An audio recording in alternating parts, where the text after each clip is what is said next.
Greetings. I'm Valentina from My Book Basket, and we're back for part 2 of our MyBB Book Club Extra Welcome. As promised in the last video, I'm here with fellow book lovers Simone. Hi. And Rose. Hi, guys. To discuss the first of our offerings on the theme of women in intergenerational connections. So as we close out the last few days of International Women's Month, what better way than turning to Simone's choice, Jean Binta Breeze's poem, Testament. I'll start off by playing it before handing over to Simone to take us through her thoughts on the poem. Let's listen now. Sing, girl, sing, for there is more to you than just skin. My fingers whitlow from years of cleaning corners where brush and dustpan couldn't reach.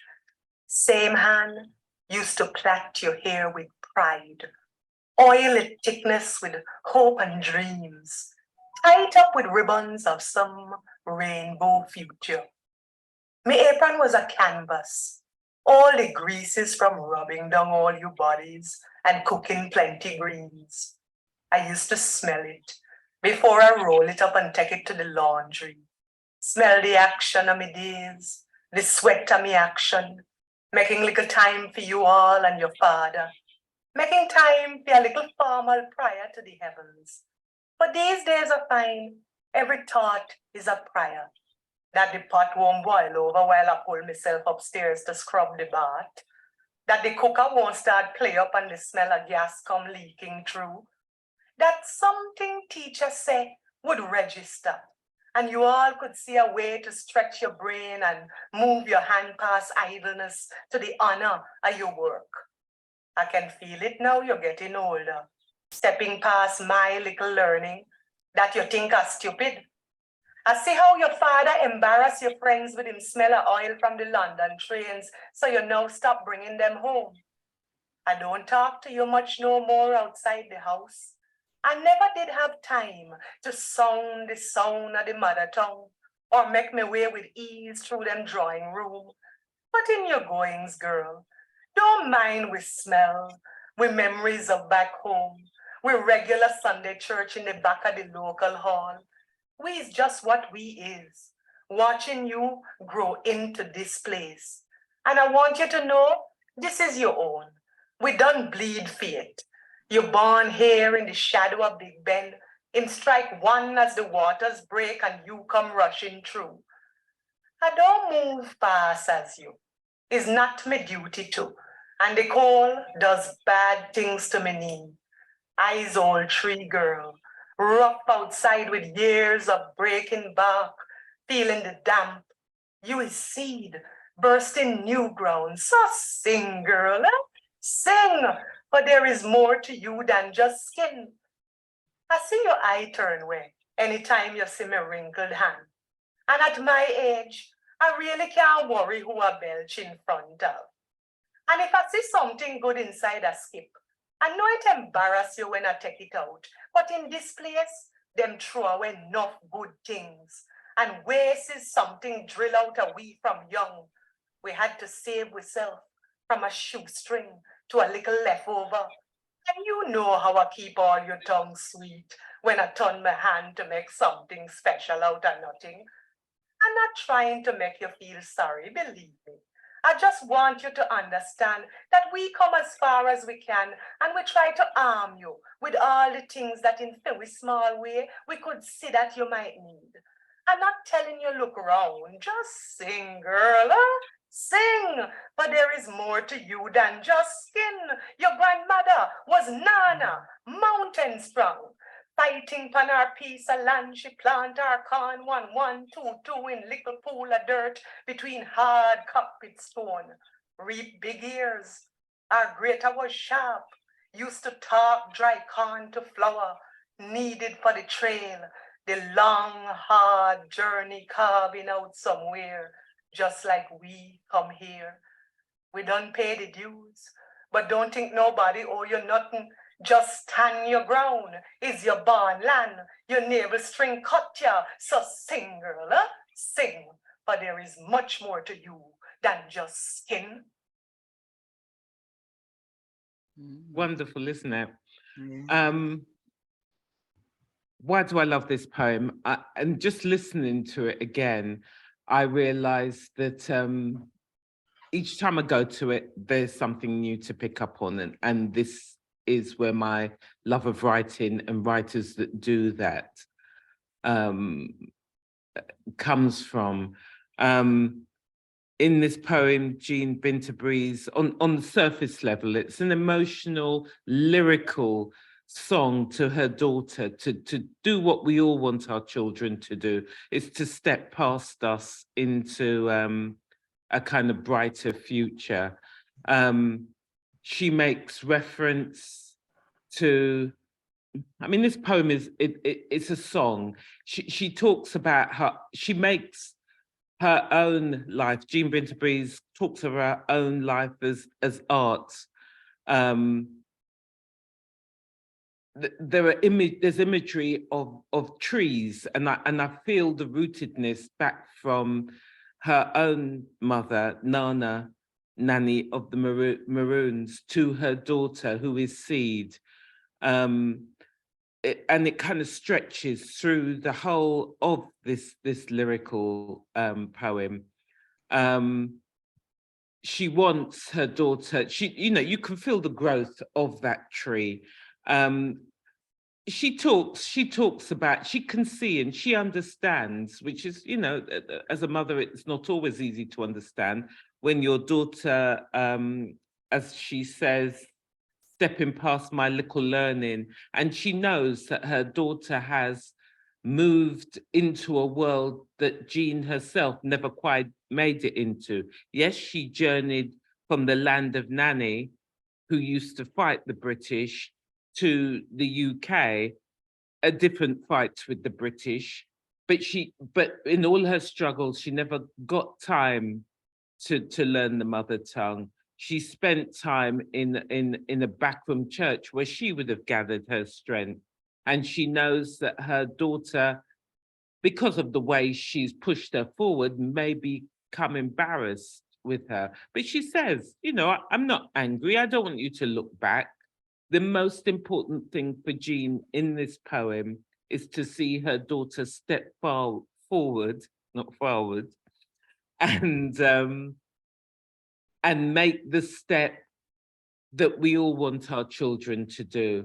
And she also is in recognition that she has the hindsight because she knows the background of Nanny, and she knows colonialism.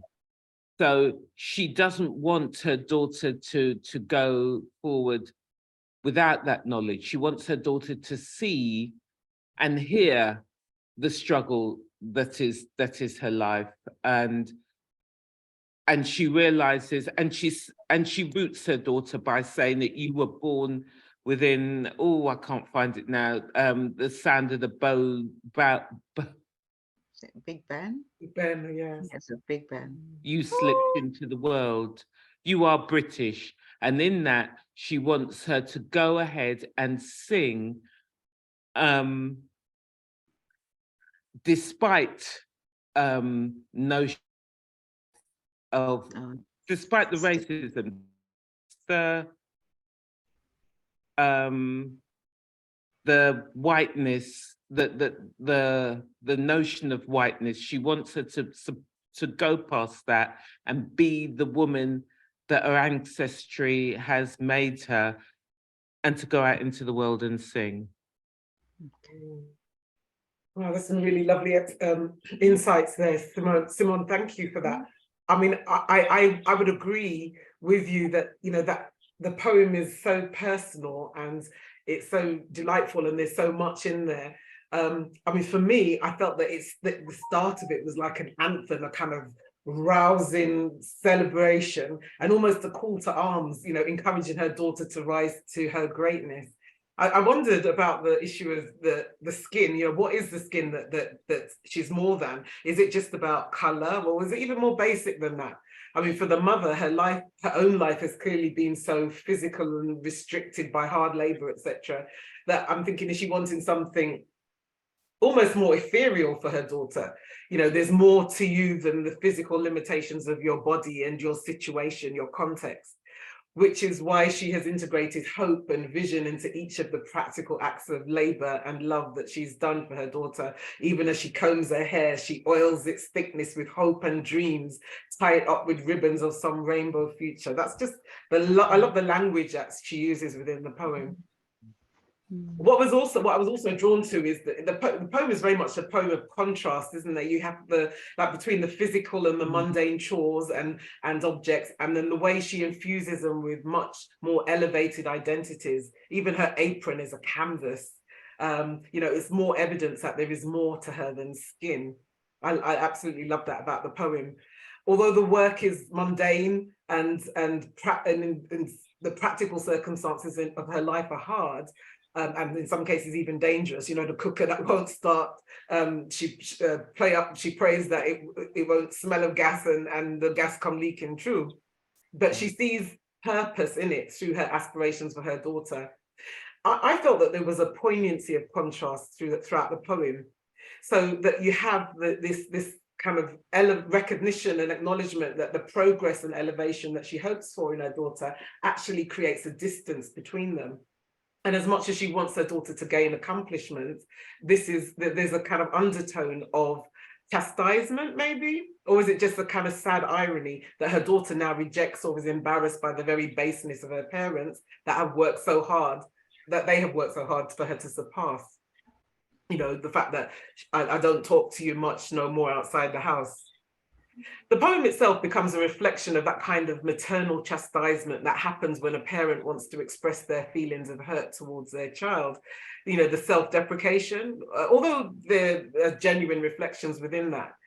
In contrast to the acknowledgement of status that she puts on her daughter, there's an implicit reminder to her child that she has what she has because of the sacrifices of her parents. You know, I want you to know, the mother wants her to know that this is your own. We don't bleed for it. So, you know, you can claim this status, this improved education, this context in the UK because of what we have done. I's old tree girl, rough outside with years of breaking bark. You is seed breaking new ground. That's just wonderful, isn't it? And lovely imagery, beautiful imagery there. Although she declares that she's not trying to induce guilt in her child, her repeated mantra for her daughter to sing, girl, sing, there's more to you than skin, is also an implicit reminder to her daughter that she has that ability to sing because of the skin or the groundedness of her mother and her elevated aspirations for her. This is, for me, I think this really comes to its own in the last few lines of the poem, where she places her own struggles within the context of her mother, her own mother's. And as Simone has already mentioned, you know, that kind of allusion to Nanny. And you know, the generational pioneers of women who have worked hard within their skins so that she can surpass it. The final contrast of the poem for me is that there's clearly elements of pride within her mother to the skin that she has inherited and resided in.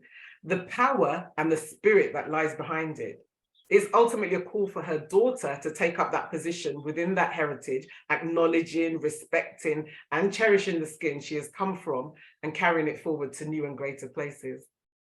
Rose, what did you think? Okay, so the poem it's very new to me, and so when I heard the poem, the thing that I thought about most was about the comparisons. You said contrast, I say comparisons, and at first I thought that it sounded like a mother was grieving. It sounded like she was grieving for her time, grieving for her learning, grieving for the work that she actually did, whether it was in the home or outside of the home.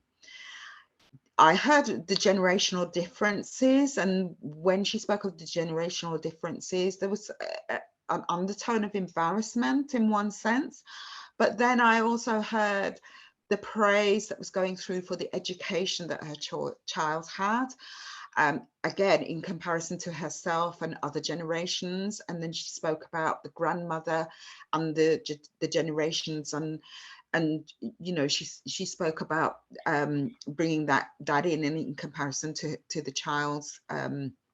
to the child.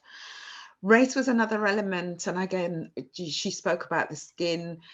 It's more than the skin you're in and the identity. But most of all, I think throughout the poem, the way that it spoke to me was a lot about the praise and the prayer that she has. So that's how the poem spoke to me, and what I heard from the poem. And I'm sure that the more that I listen to the poem, the more that I will get from the poem. Yeah, absolutely. Thank you. Well, I'm sure you'll agree we've gotten so much out of this poem, and I'd just like to thank Simone again for bringing it as your choice to this exploration of women in generational connection.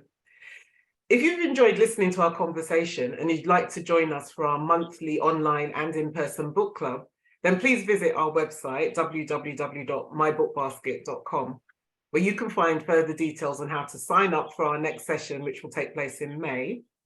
In the meantime, keep a lookout for part 3 of our recorded discussion on women in intergenerational connection, where we'll be handing over to Rose and her choice from Maya Angelou. Thanks for listening, and see you soon. Hi. bye guys.